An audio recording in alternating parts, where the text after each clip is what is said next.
मित्रांनो, गेल्या काही दिवसांपासून सोशल मीडियावर एक नाव सतत चर्चेत होतं, रविराज साबळे पाटील. आणि कारण हे त्यांचा आक्रमक व्हिडिओ. पण आता या कथेत एक मोठा ट्विस्ट आला आहे, कारण त्यांच्या विरोधात एक गंभीर FIR दाखल झाली. पण इथेच सुरू होतं सस्पेन्स. रविराज पाटील स्वतः आज प्रश्न विचारतात, 600 किलोमीटर दूर बसून विनयभंग कसा होऊ शकतो?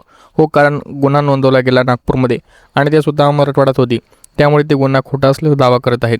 या प्रकरणात काही गंभीर कलम लावण्यात आले आहेत. महिलांना त्रास देणे, पाठलाग करणे, अश्लील माहिती प्रसारित करणे. यामुळे हे प्रकरण आणखी मोठं संवेदनशील बनलं आहे. पण खरी गोष्ट इथे संपत नाही. रविराज पाटील म्हणतात की त्यांना फक्त काही नेत्यांच्या जमिनी आणि संपत्तीबद्दल प्रश्न विचारले आणि नंतरच त्यावरती नोटीस आणि गुन्हे दाखल होऊ लागले. 25 कोटी, आता 30 कोटीची नोटीस.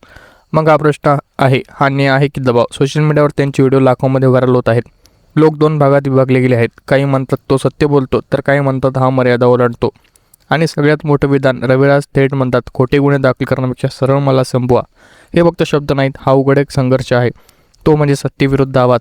पण शेवटी सत्य काय हे ठरवणार ते आहे तपास आणि न्यायालय. तोपर्यंत एकच प्रश्न राहतो, आवाज उठवणं गुन्हा आहे का? तुमचं मत कमेंटमध्ये नक्की सांगा.